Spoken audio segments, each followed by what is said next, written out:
¿Qué tal mi amiga? ¿Qué tal mi amigo? Es un gusto saludarle.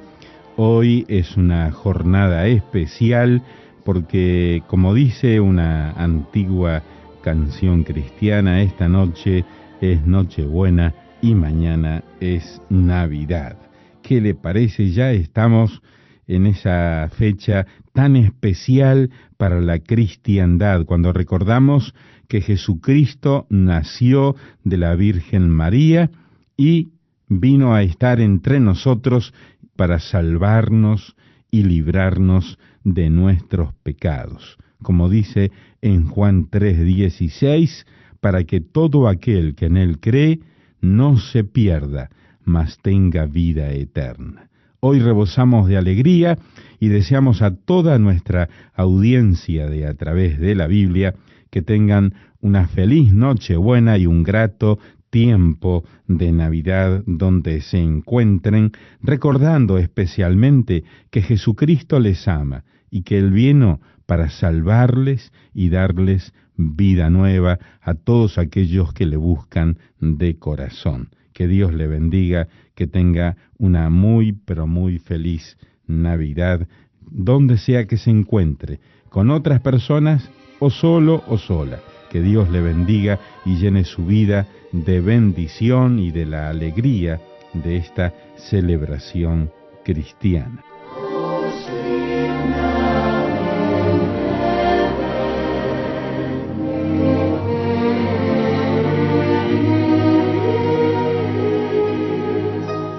Oh Dios, te damos gracias porque hoy recordamos tu advenimiento a la tierra y te damos gracias por este grato tiempo de Navidad.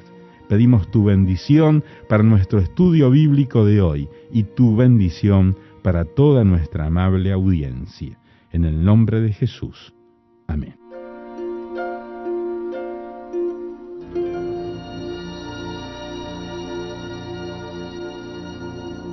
Continuamos hoy, amigo oyente, nuestro estudio en el libro de Génesis.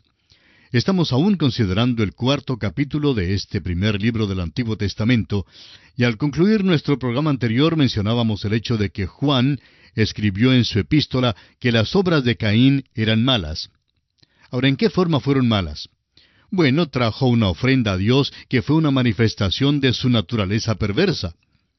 En nuestro estudio de hoy, encontramos a Caín saliendo de la presencia de Dios y estableciendo una civilización que está completamente apartada de Dios. Y los hijos de Caín establecen una civilización impía. Y vamos a destacar 2 o 3 cosas de esta sección.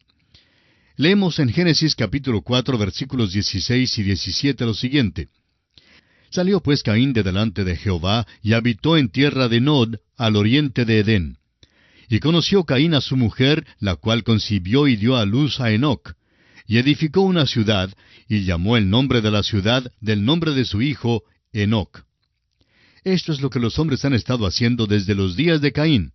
A ellos les gusta dar a las ciudades y a las calles sus propios nombres y apellidos. Aún entre los cristianos encontramos que hay escuelas, universidades y organizaciones con nombres de individuos.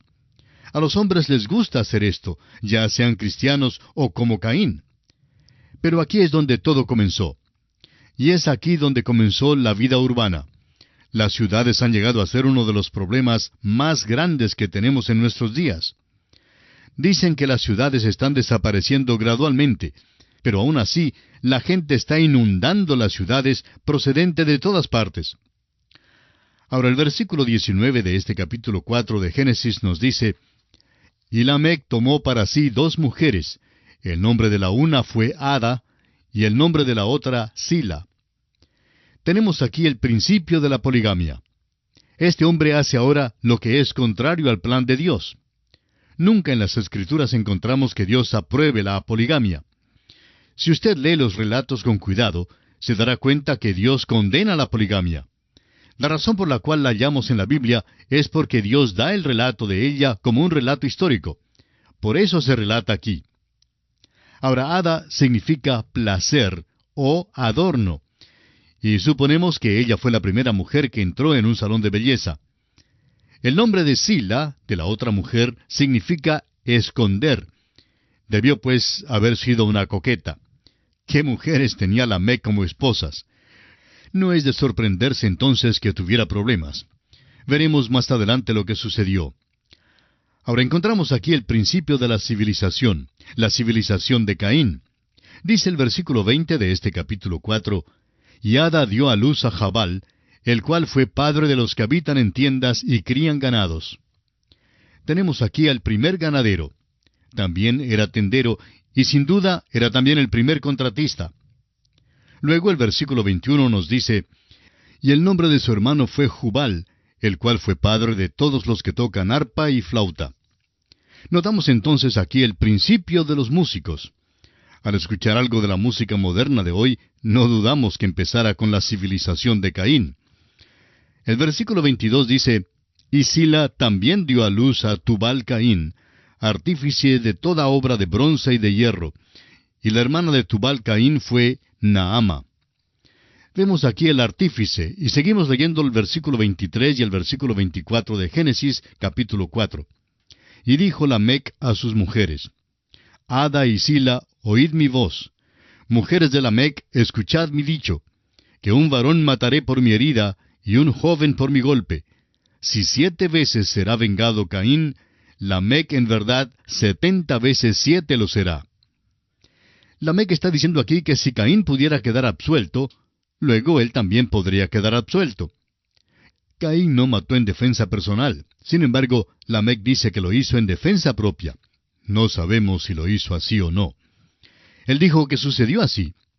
Tal vez las 2 esposas estuvieron metidas en esto y de alguna manera tuvo que defender una de ellas. No se nos dice aquí cómo sucedió esto. Se nos dice solo que él cree que será vengado 70 veces 7. ¿Recuerda usted, amigo oyente, que nuestro Señor Jesucristo le dijo a Simón Pedro que debemos perdonar al enemigo? Esta experiencia del perdón ilimitado la encontramos en el Evangelio según San Mateo, capítulo 18, versículos 21 y 22, donde el apóstol Pedro formula esta pregunta. Señor, ¿cuántas veces perdonaré a mi hermano que peque contra mí? ¿Hasta 7? Nuestro Señor Jesucristo le respondió, no te digo hasta 7, sino aún hasta 70 veces 7. Veamos ahora que Adán y Eva tuvieron otro hijo que se llamó Set. Los versículos 25 y 26, los finales de este capítulo 4 de Génesis dicen, y conoció de nuevo Adán a su mujer, la cual dio a luz un hijo, y llamó su nombre Set, porque Dios, dijo ella, me ha sustituido otro hijo en lugar de Abel, a quien mató Caín. Y a Set también le nació un hijo, y llamó su nombre Enos. Entonces los hombres comenzaron a invocar el nombre de Jehová. Se nos ha dado la línea de Caín, y ahora se la deja de lado. No se la mencionará de nuevo, sino hasta cuando cruce la línea piadosa. Este es el patrón que será establecido aquí en el libro de Génesis. Primero se da la línea impía, y se la deja de lado. Luego el libro continúa con la línea piadosa. Fijémonos aquí también que es en esta parte cuando los hombres comienzan a invocar el nombre de Jehová. Y así concluye la consideración del capítulo 4 del libro de Génesis, y entramos a considerar el capítulo 5. La primera sección del Génesis abarca los capítulos 1 hasta el 11. Esta es la sección acerca de los eventos mundiales. Primero hubo la creación y luego la caída del hombre. Ahora llegamos a la sección que tiene que ver con el diluvio y que incluye los capítulos 5 hasta el 9. El capítulo 5 nos informa sobre las circunstancias que rodeaban al diluvio. Este capítulo nos da el libro de las generaciones desde Adán hasta Set. Este es uno de los capítulos más tristes de la Biblia. Es algo desalentador y desesperanzado. La razón simplemente se debe a que es como dar una caminata por el cementerio. Es como leer los nombres escritos sobre las lápidas. Ellos nacieron, vivieron y murieron. Dios había dicho que en el día que Adán comiera del fruto del árbol de la ciencia del bien y del mal, moriría. Y encontramos aquí que todos los que fueron hijos de Adán murieron. El apóstol Pablo, en su primera carta a los Corintios capítulo 15, versículo 22, dice que en Adán todos mueren. Ahora los versículos 1 y 2 de Génesis capítulo 5 dicen, este es el libro de las generaciones de Adán. El día en que creó Dios al hombre, a semejanza de Dios lo hizo. Varón y hembra los creó. Y los bendijo, y llamó el nombre de ellos Adán, el día en que fueron creados. Dios llamó el nombre de ellos Adán. Eva es la otra mitad de él. Luego tenemos la expresión extraña, el libro de las generaciones de Adán. Veremos que el Nuevo Testamento principia con el libro de la genealogía de Jesucristo. Existen estos dos libros. Y esto nos hace recordar que ya hemos visto dos líneas, dos simientes, las cuales son contrarias la una a la otra. Va pues a existir una larga lucha. Existe la línea de Satanás y hay la línea aceptada de Jesucristo. Nos dicen estos versículos que la línea que vamos a seguir aquí es la línea de Adán que corre hasta la segunda epístola a Timoteo. El versículo 3 de Génesis 5 dice, «Y vivió Adán 130 años, y engendró un hijo a su semejanza, conforme a su imagen, y llamó su nombre Set». Cuando Adán llegó a tener los 130 años, ¿cuál era su edad en realidad? Cuando Dios creó a Adán, ¿lo creó de 30 años? ¿O quizá de 15? ¿Tal vez de 45 años? Bueno, no lo sabemos, y cualquier cosa que dijéramos a este respecto sería pura especulación. Lo que sí sabemos es que lo creó ya un hombre adulto. Ahora, ¿cuál era en realidad su edad? Bueno, eso da la respuesta a muchas preguntas en cuanto a la edad de la Tierra. Alguien dice que algunas de nuestras rocas tienen billones de años. Es probable que no sepamos. Quizá cuando Dios lo creó ya de billones de años. Claro que bien pudo haberlo hecho. Pero lo que sí se dice aquí es que cuando Adán había estado aquí en la tierra por 130 años, le nació un hijo. Notemos que el hijo fue conforme a su imagen. Adán había sido creado a la imagen de Dios, pero el hijo de Adán fue nacido a la imagen de Adán, y llamó su nombre Set. Comenzamos ahora nuestro paseo por el cementerio. Adán engendró hijos e hijas. Pero, ¿qué le pasó a Adán? Leamos el versículo 5 del capítulo 5 de Génesis. «Y fueron todos los días que vivió Adán 930 años, y murió». Bueno, esto fue lo que le pasó. Murió. Consideremos ahora la genealogía de los hijos de Set hasta Enoc. ¿Qué le sucedió a Set en el versículo 8? Leamos. «Y fueron todos los días de Set 912 años, y murió». Set, pues, murió. Le nació un hijo que fue llamado Enós. Ahora, ¿qué es lo que le sucedió a Enós en el versículo 11? Murió. Pero él también tuvo un hijo, y su nombre fue Cainán. En el versículo 14 encontramos que Cainán murió también, pero que a él le nació un hijo llamado Maalaleel. Y en el versículo 17 leemos que él también murió. El hijo de Maalaleel fue Jared, y en el versículo 20 hallamos que él también murió. Veamos ahora la historia conmovedora de Enoc. Jared tuvo un hijo llamado Enoc. Leamos el versículo 21 de este capítulo 5. Dice así, «Vivió Enoc 65 años, y engendró a Matusalén». Ahora, ¿murió él? No, él no murió.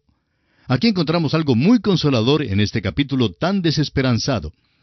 Los versículos 22 al 24 nos dicen, «Y caminó Enoc con Dios después que engendró a Matusalén 300 años, y engendró hijos e hijas.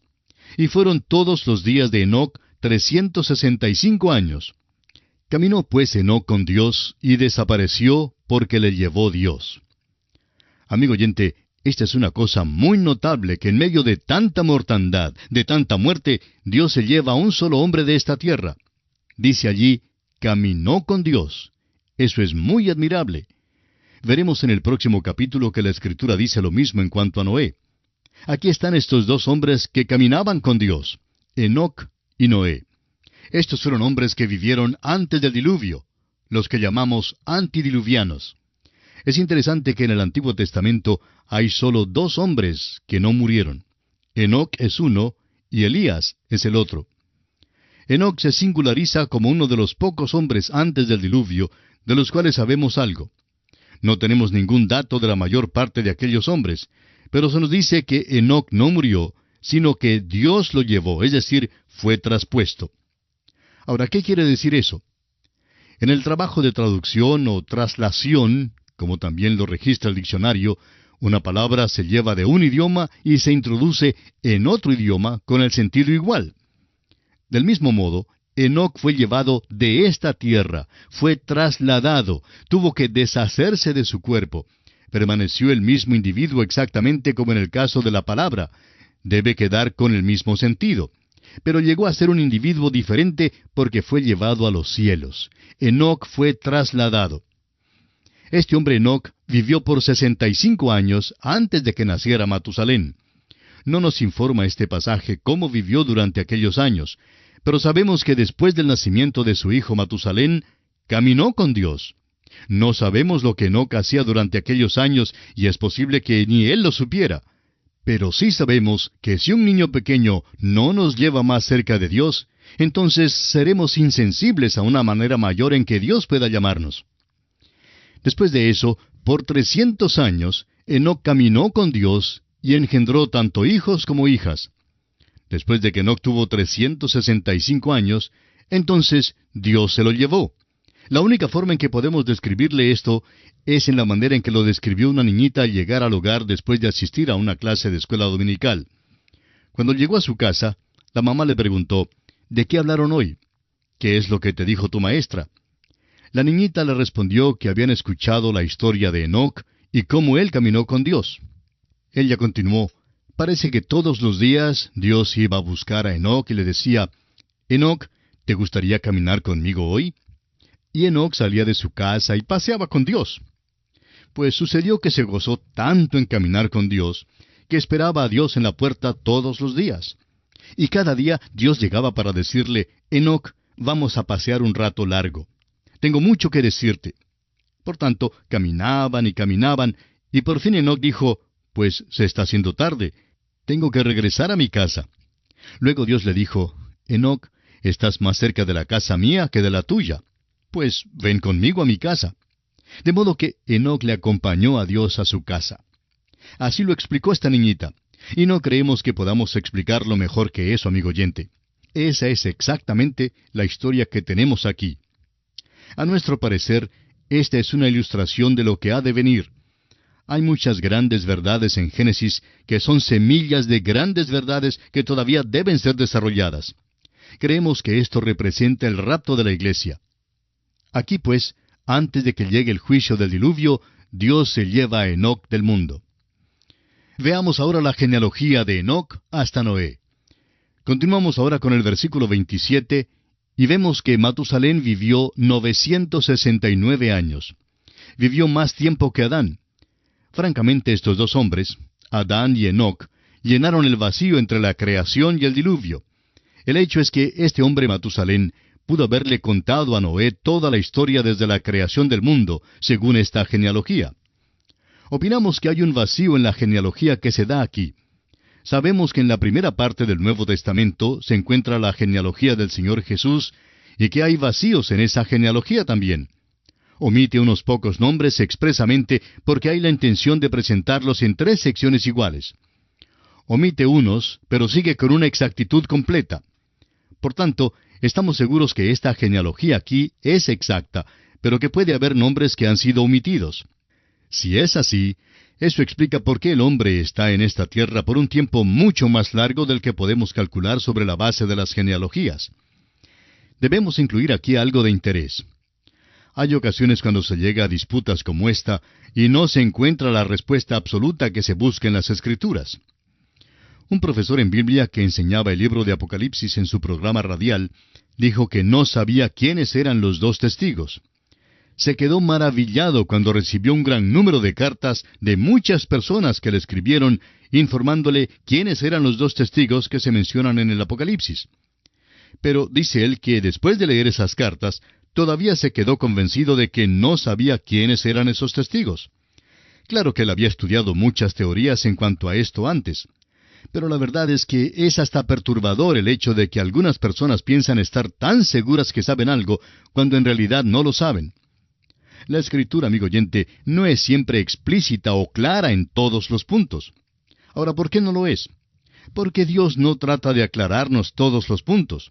Nos ha dado las Escrituras para revelarnos la historia redentora del género humano. El nombre de Matusalén significa enviado. Es muy interesante que le haya sido dado un nombre que signifique esto. El doctor Newberry en su libro El Diluvio, da el significado siguiente del nombre Matusalén. Cuando él esté muerto, se lo enviará. ¿Qué es lo que enviará? El diluvio. Mientras que viviera Matusalén, no pudo llegar el diluvio. Es algo muy interesante que si se calcula la cronología como se anota aquí, el año en que murió Matusalén es el mismo año en que llegó el diluvio. Cuando él esté muerto, se lo enviará. ¿Por qué, pues, vivió más años que cualquier otro hombre? Porque Dios estaba aguardando, es decir, esperando aquí para dejar saber a todo el género humano que Dios es paciente y misericordioso. Dios es paciente y misericordioso para con usted, amigo oyente. Le está esperando. El apóstol Pedro en su segunda epístola, capítulo 3, versículo 9, lo dice de esta manera: El Señor no retarda su promesa, según algunos la tienen por tardanza, sino que es paciente para con nosotros, no queriendo que ninguno perezca, sino que todos procedan al arrepentimiento. Pedro explica también que Dios era paciente antes del diluvio. El mismo apóstol dice en su primera epístola, capítulo 3, versículo 20, los que en otro tiempo desobedecieron, cuando una vez esperaba la paciencia de Dios en los días de Noé, mientras se preparaba el arca, en la cual pocas personas, es decir, 8, fueron salvadas por agua. En la consideración de esta genealogía de Enoc a Noé, Lamec se menciona. Luego murió. También tuvo un hijo que se llamaba Noé. Ahora el versículo 32, el último versículo del capítulo 5, dice: Y siendo Noé de 500 años, engendró a Sem, a Cam y a Jafet. Es asombroso que los hombres sigan a ciegas creyendo en una teoría. Hay una teoría popular en el mundo de hoy, y es que la naturaleza humana por modo ingénito es buena y que se la puede perfeccionar. Esa es la base del programa que se divulga hoy en día. Si podemos simplemente mejorar el ambiente del hombre y su herencia, luego realmente podemos mejorar al hombre. Hay filosofías ateas que buscan mejorar al hombre. Hay quienes enseñan que el hombre puede ayudar a obtener la salvación. El modernismo dice que el hombre se puede salvar a sí mismo. En otras palabras, la salvación llega a ser un tipo de equipo para hacerlo usted mismo. Y luego, una de las sectas nos dicen que la naturaleza humana es totalmente buena y que no hay tal cosa como pecado. Ahora, ¿qué dice Dios tocante al hombre? Dios dice que el hombre es totalmente depravado, totalmente malo. Esa es la condición de todos nosotros. El apóstol Pablo en su carta a los Romanos capítulo 3 versículo 10 lo declara de esta manera: como está escrito, no hay justo ni aun uno. Esa es la consideración de la palabra de Dios. Amigo oyente, si usted acepta la palabra de Dios, tendrá una concepción más verídica de la vida de nuestros días que no puede conseguir a través de otras teorías. Vemos aquí al género humano y seguimos la genealogía de la línea divina. ¿A dónde nos conducirá? ¿Va a conducirnos al milenio aquí sobre la tierra? ¿Va a llegar a los campos elíseos y establecer una utopía? Por supuesto que no. El próximo capítulo nos dice que vino el diluvio sobre la tierra, y el diluvio fue un juicio de Dios. En nuestro próximo programa veremos que hubo un motivo para enviar el diluvio. Será pues, hasta entonces, es nuestra oración que Dios le bendiga en gran manera.